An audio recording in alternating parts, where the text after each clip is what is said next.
আসসালামু আলাইকুম my dear viewers, welcome back to my channel Bangla রান্নাঘর রেসিপির পক্ষ থেকে সবাইকে স্বাগতম জানাচ্ছি পাপড় তৈরির রেসিপিটি দেখার জন্য। কোনো প্রকার ভাব দিয়ে বেলে নেওয়ার ঝামেলা ছাড়াই কিভাবে ঘরে থাকা অল্প কিছু উপকরণ দিয়ে মসমসে পাপড় তৈরি করা যায়, আজকের পর্বে আমি সেটা আপনাদের সাথে শেয়ার করব। আশা করছি প্রতিবারের মতো আমার আজকের এই ভিডিওটিও আপনাদের অনেক বেশি ভালো লাগবে। পাপড় তৈরি করার জন্য আমি প্রথমে একটি মিক্সিং বোলে নিয়ে নিচ্ছি 1 কাপ আটা। এখন এই আটার মধ্যে দিয়ে দেব হাফ চামচ আস্ত জিরা, হাফ চামচ লবণ, আর দিয়ে দেব হাফ চামচ সোহাগা গুঁড়ো। সোহাগা দেওয়ার কারণে পাপড়ের আসল টেস্টটা পাওয়া যাবে। আর হাফ চামচ জর্দা রং মিশিয়ে আমি একটা হ্যান্ড উইচের সাহায্যে এটাকে খুব ভালো করে মিশিয়ে নিচ্ছি। শুকনো উপকরণগুলো একটু ভালো করে মিশিয়ে নেওয়ার পর আমি এখানে 1 কাপ পানি দিয়ে আরো ভালোভাবে মিক্স করে নেব।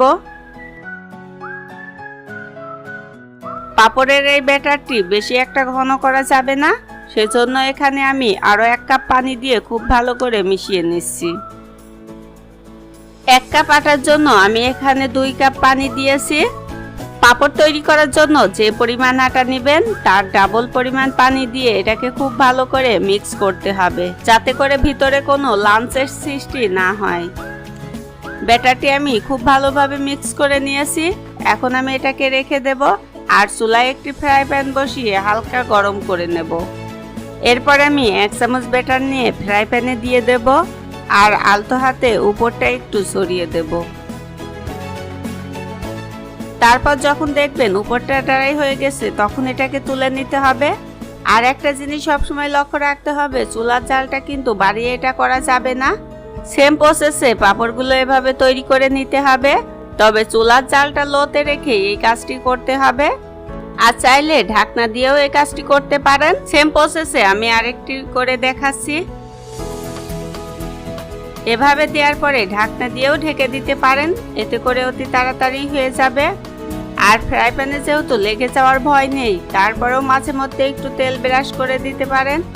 কোনো প্রকার ঝামেলা ছাড়াই স্বল্প টাইমের মধ্যে এই পাপড়টি অনেকগুলো তৈরি করে ফেলা যায়। সবগুলো পাপড় আমি এভাবেই তৈরি করে নেব। সবগুলো পাপড় বানিয়ে নেওয়ার পর আমি কড়া রোদে একটা কাপড় বিছিয়ে পাপড়গুলো আমি শুকাতে দিচ্ছি।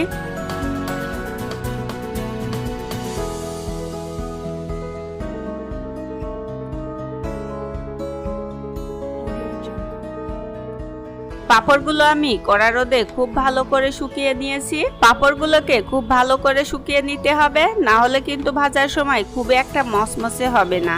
1 কাপ আটা অথবা 1 কাপ ময়দা দিয়ে খুব সহজে এই পাপড়টি বানিয়ে সংরক্ষণ করেও রাখতে পারেন। তো চলুন বন্ধুরা, পাপড়টি ভেজে নেওয়া যাক। পাপড়গুলো ভাজার জন্য কড়াইয়ে আমি খুব ভালো করে তেল গরম করে নিয়েছি। তেলটা খুব ভালো করে গরম করে নেওয়ার পর আমি 1 পিস পাপড় এর মধ্যে দিয়ে দিচ্ছি। পাপড়গুলো ভাজতে বেশি একটা সময়ের প্রয়োজন হবে না, অল্প টাইমের মধ্যে অনেকগুলো পাপড় ভাজা হয়ে যাবে।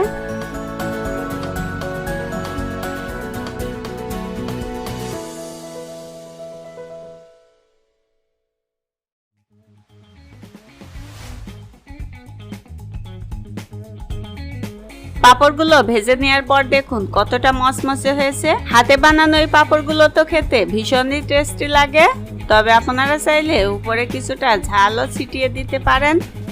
1 কাপ আটায় অনেকগুলো পাপড় তৈরি করা যায়, আর এই পাপড়গুলো তো খেতে ভীষণই টেস্টি হয়। তো বন্ধুরা, কেমন লাগলো আমার আজকের রেসিপিটি অবশ্যই কমেন্ট করে জানাবে।